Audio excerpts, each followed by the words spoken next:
This is the Johnny Cleveland Podcast, all things Cleveland sports, with your host, John Suchan.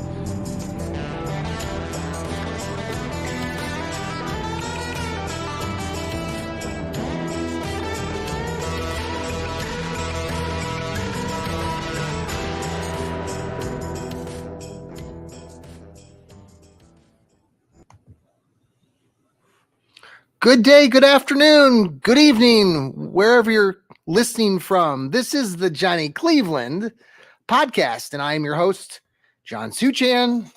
Welcome aboard. Hope wherever you're listening from or whatever time of day you're listening at, you are having a great day. It's great to be alive and kicking. We are coming to you from the Buckeye State. I'm in the Columbus, Ohio region, and guess what? It is raining. That's right. It is raining.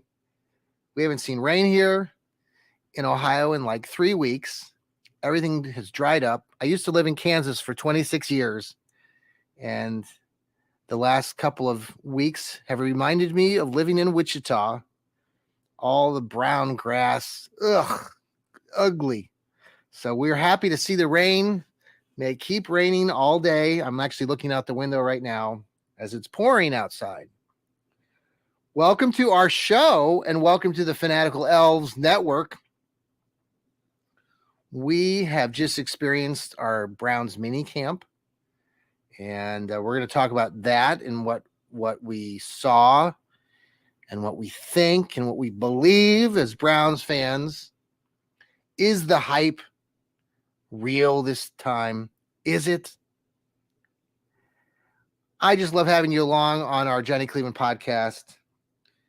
And it's been a full week for myself and family, and got to experience a high school reunion this past weekend. Friday, I went up to Worcester High School, class of 1988.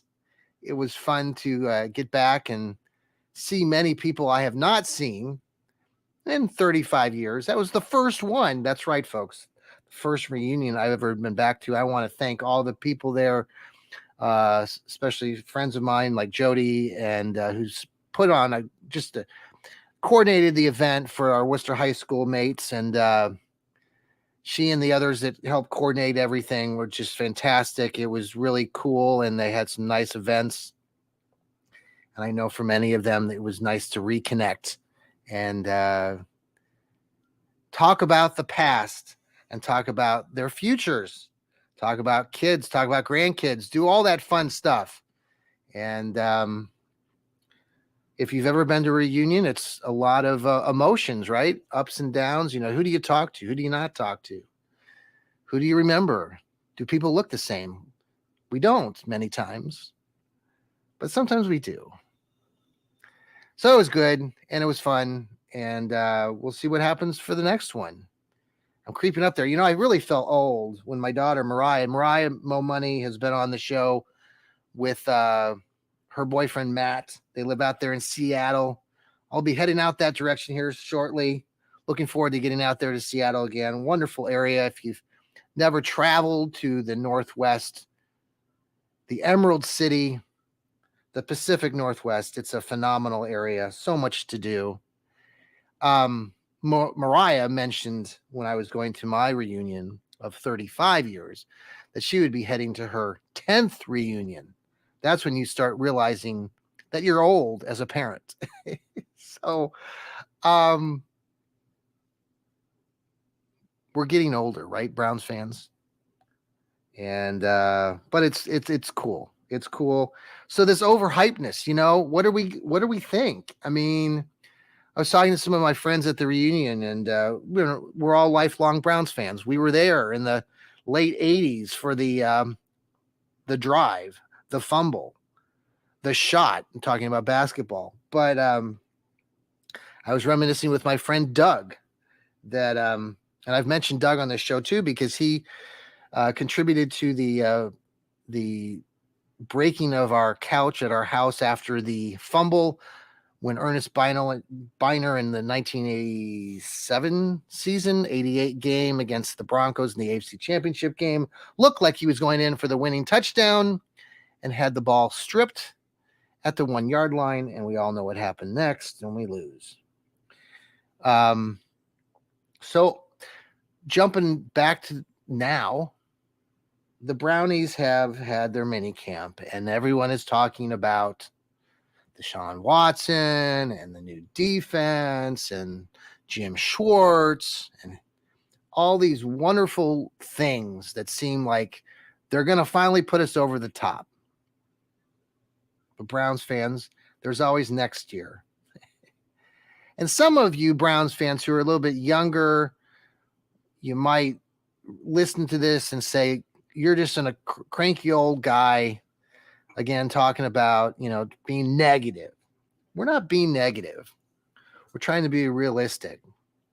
And while the Browns did and have and look like on paper that they've added some excellent depth and some new veteran leadership and some new coaches, Browns fans who've been around a while know that we've seen this before.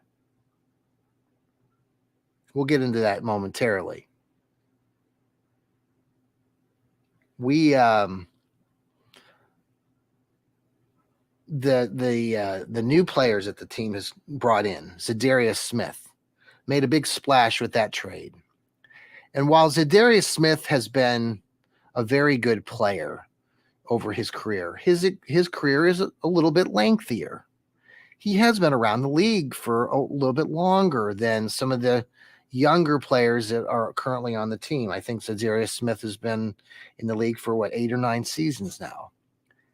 And he's avoided most injuries, but again, he's getting up there a little bit.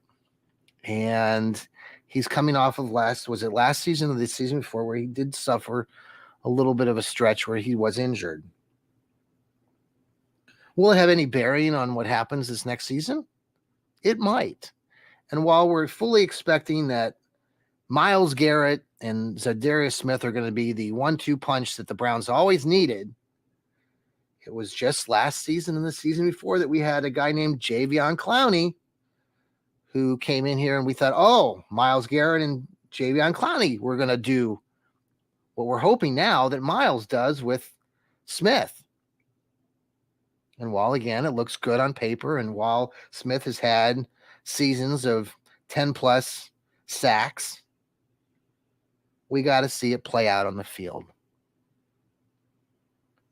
We've picked up some players from the Kansas City, one player from the Kansas City Chiefs, Juan Thornhill, a true free safety. Some people have talked since John Johnson has left the building that John Johnson shouldn't be really criticized for his play last year because he really wasn't a natural free safety. He was more of a strong safety. True. What I didn't like about John Johnson, and many of you probably didn't like about John Johnson, was that it seemed like he would point fingers a lot at various players, coaches, and whatnot. He's not here anymore. You bring in a guy like Delvin Tomlinson now with the Browns' defensive line, their defensive tackles. Again, a good player, has had a good career, but again, he's been in the league for a little bit of a length of time. And while we want him to eat up tackles and stop the rush, he's not a young pup. He's getting it up there a little bit. Now, the Browns did draft a few other players. The kid out of Baylor, Ika. But there's some mixed reviews on him and how he performed when he was in college, how much effort he was giving, and what that's going to do when he gets to the Browns this season. So there was all the other players. I'll give you another couple examples. You've got your cornerbacks. The Browns picked up a Rodney McLeod. Again, another veteran who's had a really good, solid career. But again, he is aging and getting up there. Then you look at current veterans that the Browns have. Denzel Ward. I've been talking about Denzel Ward for years on this podcast about how he has not had a solid, steady career. Every season, his career, within that career, he's been injured or suffered a concussion. And he's living off of that 99-yard reception or interception he had of Joe Burrow 2 seasons ago. That's what everybody goes back to. It was a great interception. Stopped the momentum. The Browns won that game. But those moments have been too far and too few. His counterpart, the new kid the Browns picked up, Greg Newsome, out partying with Perion Winfrey at 3:30 in the morning at the beginning of minicamp. Not a good look to be out there partying. And Greg Newsome we've speculated that he's wanted a trade out of Cleveland. It's a little bit surprising, the kid's coming from Northwestern, and the draft pick that was made with him, you just got this sense like he was a solid guy that would come in and be studious and do his thing and produce. He didn't really have interceptions when he was at Northwestern, and he hasn't done much in Cleveland. Now they've moved him into the slot. Maybe they'll move him back out. They've got Martin Emerson. Martin Emerson, of all these guys that I already talked about, from what I saw, was the most promising. He's got length. He's got instinct. And more so than these other guys. And in some rankings right now, Emerson has been ranked higher than Denzel Ward or Greg Newsome. Rightfully so, I think. Now, on the offensive side of the ball, you've got some real powerful names and weapons potentially. It starts with Deshaun Watson. Is Watson going to return to that form that we saw back in 2017, 2018, 2019 with the Texans? I don't know. I mean, he's firing the ball over the place. He's making rocket throws, as they're described in practice. And he's studious, and he's got his nose in the playbook. Again, Browns fans, that's all that we're talking about right now is practice in the playbook. We haven't seen them go out there on the field, and we won't until September, which is still what? 1, 2, 3 months away.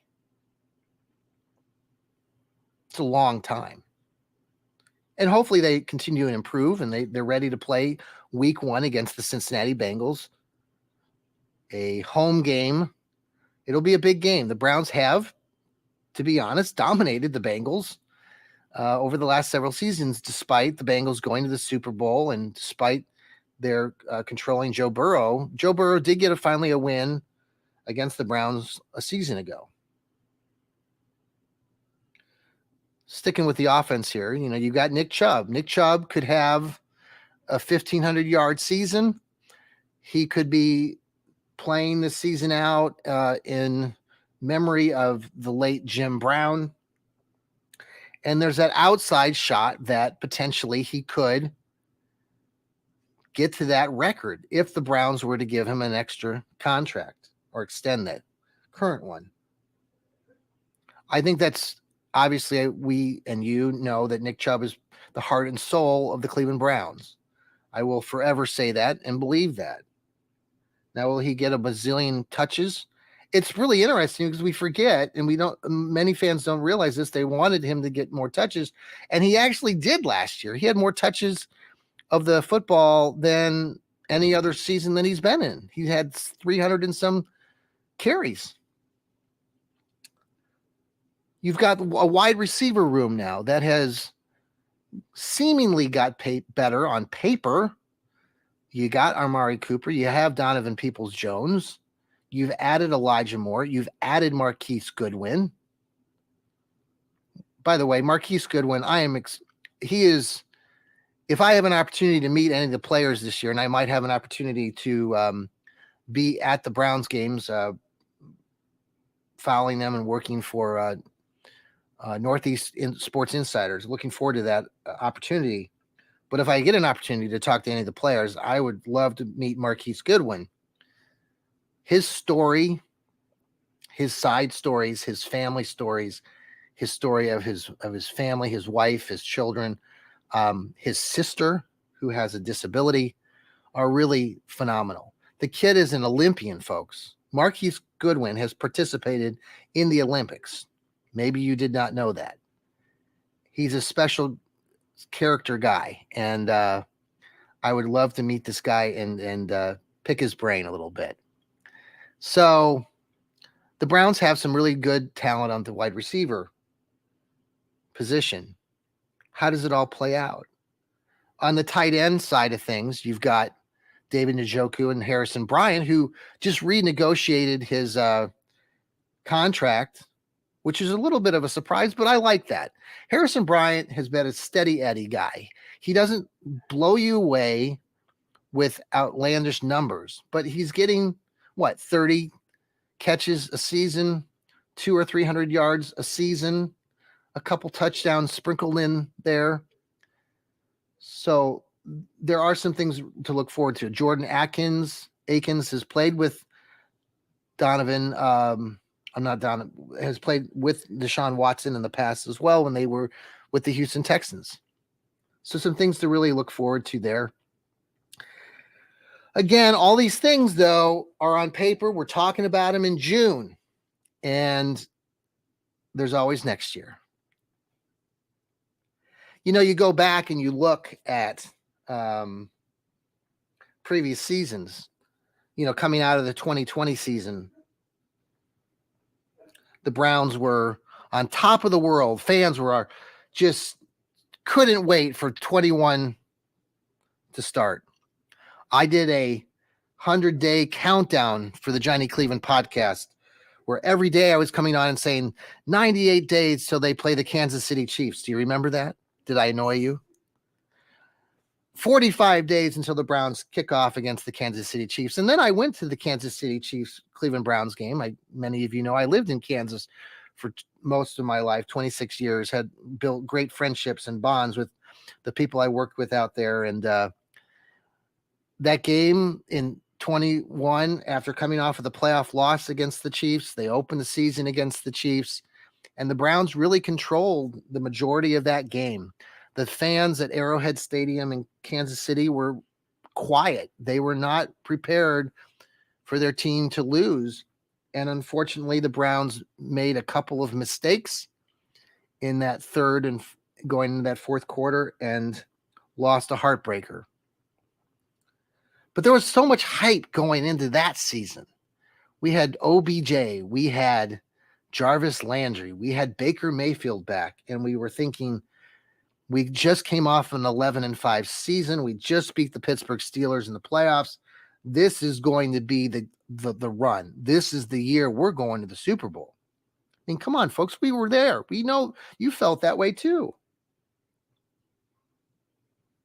But that didn't happen.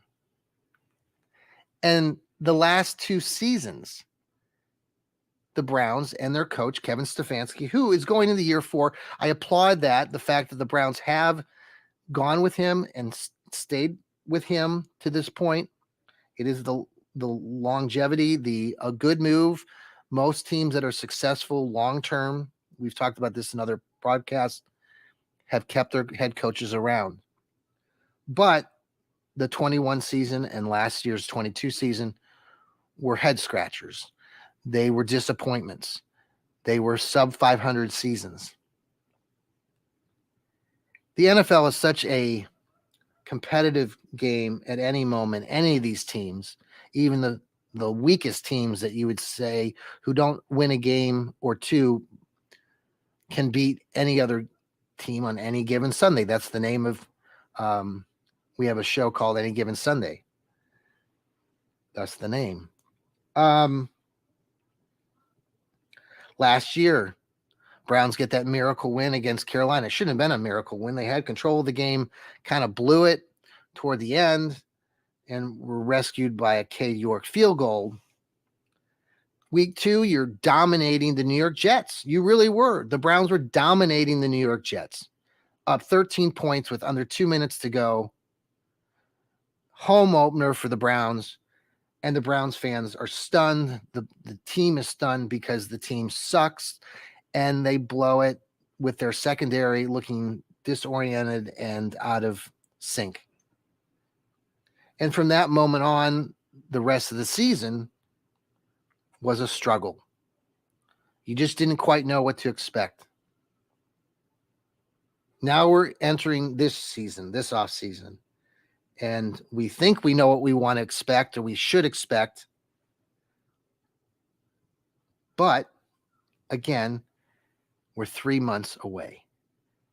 And it's fun to see the guys catching the ball in practice, but it's not the real thing.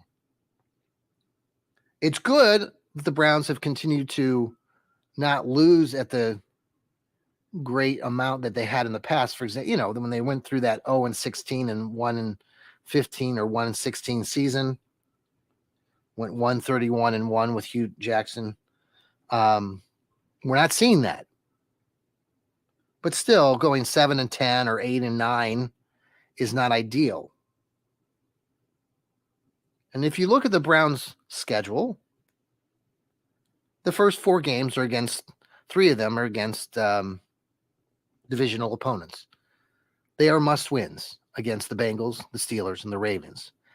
On your season schedule, when you play your division, those are must-win games.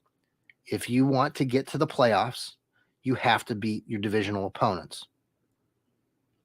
The Browns have struggled against the Baltimore Ravens the last several years. That will be a big game in week 4. That's where we just gave away those free tickets, by the way, for that week 4 game. Congratulations to our winner. And I don't have that name in front of me, but it was we did share it on our previous podcast on the Any Given Sunday show. So tune into that if you haven't listened to it. So there's a lot of hype. Is it warranted? I would say no. I'd say until we actually see the real games being played, and I'm not even talking preseason. It's preseason, folks. The games don't count in preseason. The Browns went 4-0 in preseason back in 2017 with DeShone Kizer, the former quarterback of Notre Dame Fighting Irish. They went 4-0. We're all, oh my gosh, we're going to have a great season. What happened that following season? We didn't win a game, folks. You go 4-0 in preseason, you go 0-16 or 17. Ugh. That's bad. All right. So we're going to take a break. We're going to finish final thoughts on this topic about the overhypeness. And then, since it's summertime, I thought we would share a little bit about our favorite summertime vacation spots. And we'd love for you to email the show with your answers of your own for that. And if you do, there might be some Browns giveaways for those of you who participate. That's right. You heard giveaways, free giveaways. The email to the show for the Fanatical Elves Network is elvesnetwork@gmail.com. elvesnetwork@gmail.com. ELFZ network@gmail.com. So we'll be right back after these short commercials. This is the Johnny Cleveland podcast.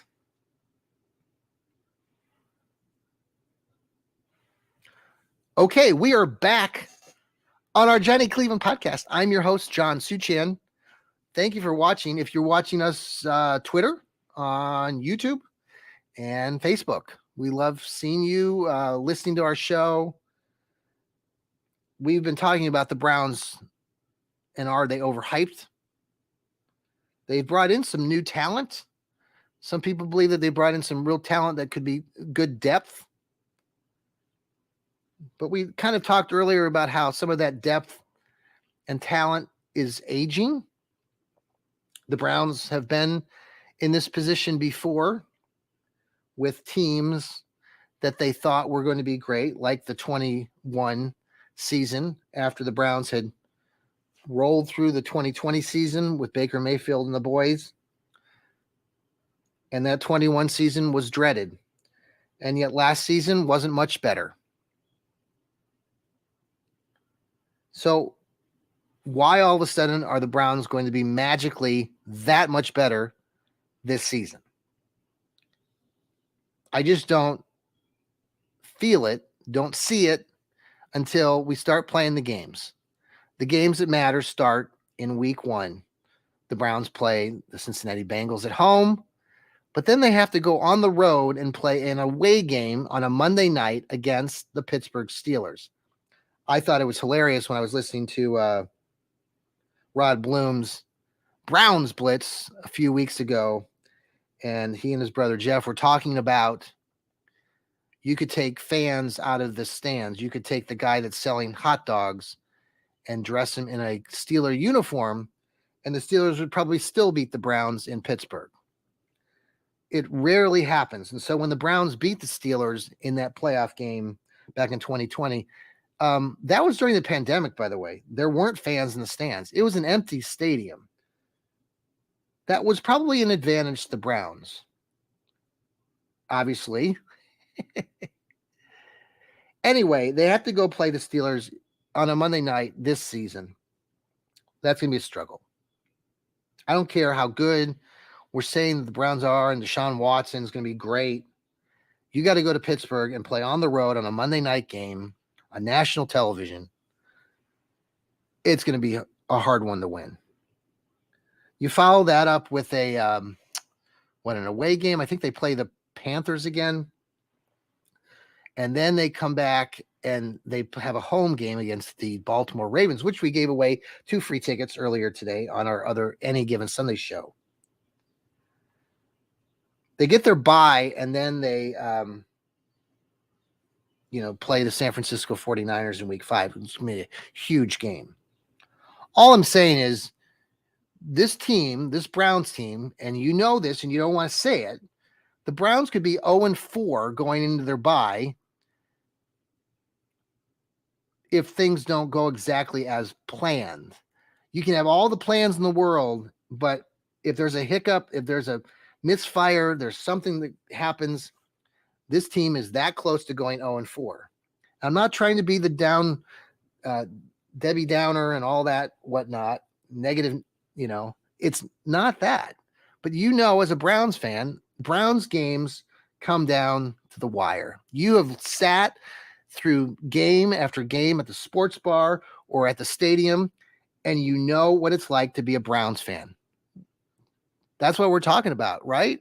This is why you listen to our shows, because you can understand how it feels. It's a struggle. They could be 0-4. They could be 4-0. They could be 4-0 going into that bye. They've had success against the Cincinnati Bengals. Miracles do happen. They did go to Pittsburgh in 2020, like I just said, and they won. Miracles do happen. They could go on the road and win another one, and then they would play again the Baltimore Ravens. Actually, I think they have back-to-back home games after so I think the 3 of their first 4 games are at home. So it's not out of the realm of possibilities that, yes, the Browns could be 4-0. It's interesting, you look back historically, even at some of these great teams that we followed when we were kids back in the 1980s and the early 90s when Bernie Kosar was throwing the ball and Marty Schottenheimer was the coach, or Sam Rutigliano, or Bill Belichick before they left in 95. And the Browns seasons then, they would, the start of the season, they'd win some, lose some. They rarely went 4-0 or 0-4. You'd be 3-1, 2-2. So again, that's going to likely be the case here. And so we just have to wait and see how it all pans out. And I'm excited about the Browns. Obviously, that's what we do our shows, our podcasts, because we are excited. We are diehard fans. But we also live in a world of reality. And there's always next year. We've gotten used to saying that for good reason. All right. So we're going to finish up on a positive note because this is summertime. And I know many of you have been going out on your summer vacations and enjoying evenings out and bonfires and cookouts and all sorts of fun things, right? You've already been doing those sorts of things, picnics. We got the 4th of July right around the corner. I hope you're excited and looking forward to doing some fun stuff with that. I thought I'd leave you with my 5 favorite vacations destination spots that I would rank as my top 5 spots for the summer travels. If you have trips that you'd like to make, I would strongly urge you to try these out and have some fun. So my top 5, and if you have your top 5 of your favorite summer vacation spots, please email the show at elfznetwork, ELFZ network at gmail.com. And if you do, there might be some free giveaways, brown stuff that we'd love to give you if you participate. We'd love to hear what your answers is. We'll share those answers too on the air. We'd love to, we want you to participate. We want this to be a come and go and enjoy talking Browns and all other things that are fun. And this is the Johnny Cleveland podcast. So we don't always talk necessarily about the Brownies. We talk about vacation spots. All right. Top 5 vacation spots for me, Johnny Cleveland. Number 5 is the massive grandeur of the Grand Canyon. If you have not seen the Grand Canyon in person, you need to go to the Grand Canyon. It is one of those places in your lifetime when you first go and see it for the first time with your own eyes, you will be overwhelmed. It is phenomenal. It's like nothing else that you will ever see in your whole life. It's like looking at something that's not real. That's the way that I would describe it. And it's a wonderful spot. There's lots to do too around the Grand Canyon area. Flagstaff, Arizona is right down the road. Wonderful area. So that's number 5. Number four is the great state of Maine. Go to Maine, folks. If you haven't been up to the northeast corner of the United States, my wife and I went up there to Maine a few years ago. Had a great trip. They got a full straight flight, by the way. If you're here in the Columbus, Ohio area and listening, come down, fly out of Columbus straight to Portland, Maine. Wonderful area. Great things to do. Hiking, boating, lakes everywhere, pine trees everywhere. The cute towns along the Maine coast. Just phenomenal. Great stuff. Great stuff. Number 3 on my list is another lakeshore, Lake Michigan, on the Michigan side. That state up north, I know. I had an opportunity to go to college there at Hope College. Wonderful. The Flying Dutchman. My son Alec went to Hope College as well. And that entire region up the west coast of Michigan, all the way up to the upper peninsula. You go through Cadillac and Traverse City and where else? Grand Haven, Muskegon, all these places along the western shore. Benton Harbor, St. Joe, down to the Chicago region. Folks, if you get an opportunity to go to someplace and you're in the Midwest, you are missing out if you don't hit that coastline. So much to do, so many little things to see and experience. It's never overwhelmingly hot.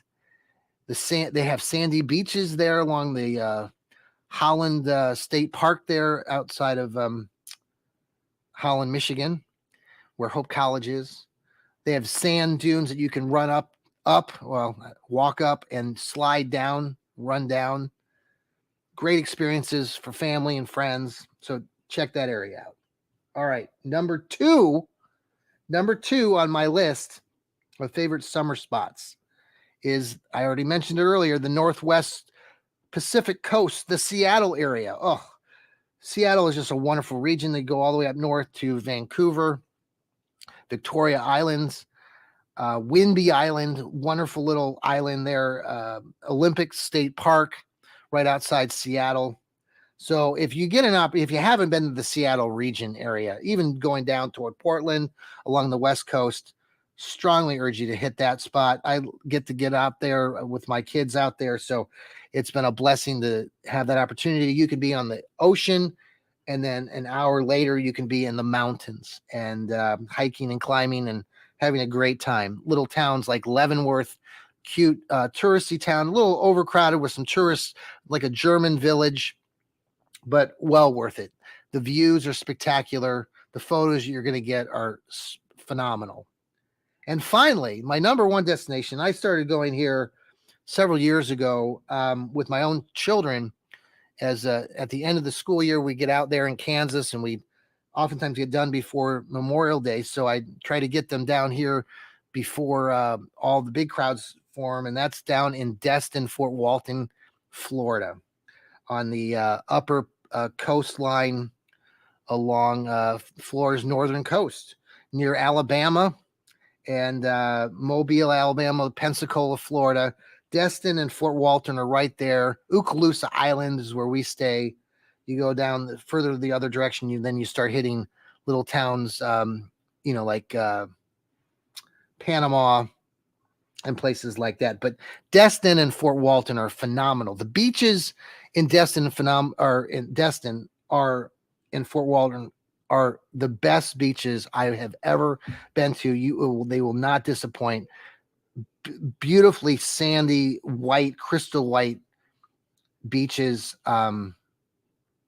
Seashore National Park, just wonderful moments, times. And I would encourage you to get down to the Destin, Fort Walton area.